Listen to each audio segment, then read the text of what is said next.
On the third day of the small company's journey to Camp Harney, the horses began to act skittish, although Sarah was able to calm them with a small bribe of food, particularly effective in this barren land. To Eva she explained, "When horses kick like that, a storm is on its way." And the storm did come. Through the rain and lightning and thunder, the little party continued its journey across streams where none had existed. Eva and the two women had nothing but soggy shawls to cover their equally soggy heads. The three soldiers, however, broke out their light blue rubber raincoats and set about putting them on. Lieutenant Wilkinson remembered his upbringing. Turning to Eva, he said, "Here, take my raincoat. It even has a detachable cape. The camp is still a long way from here." She reached for it, but then stopped. "Do you have one for Maddie and Sarah?" "No, ma'am."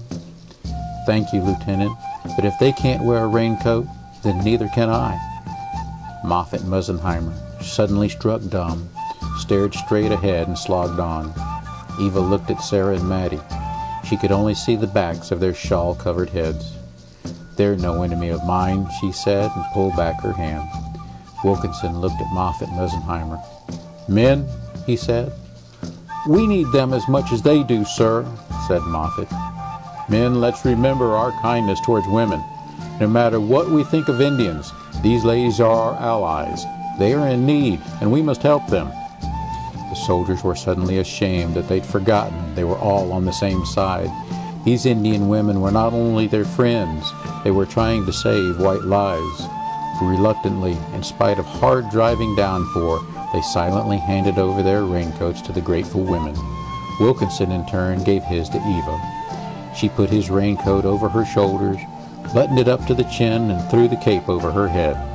As teardrops mixed with rain ran down her face, she looked at her benefactor. "Thank you, Lieutenant." Her voice cracked. "When someone is in need, we must help them." They rode on in silence under the pelting rain.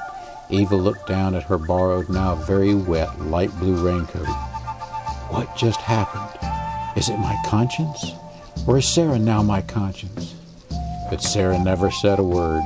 For the rest of the afternoon the travelers rode on, 3 women in blue raincoats with detachable capes, and 3 soldiers in very blue, very soaked uniforms. But Sarah had heard. She leaned over to Maddie and whispered, "Perhaps there is hope. If Sister can change their ways, maybe she can change all her people.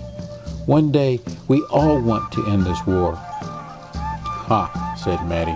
"It makes me laugh every time I think about you two working together. I will see Coyote and Rabbit working together first."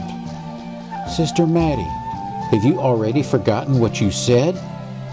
"What?" "That you think Eva is an angel, that she was sent to heal all the old trouble." A pang of guilt stirred Maddie's heart. She had forgotten. "I believe Eva is strong," said Sarah, "and that she may choose to help our people. If so, I am ready to help her."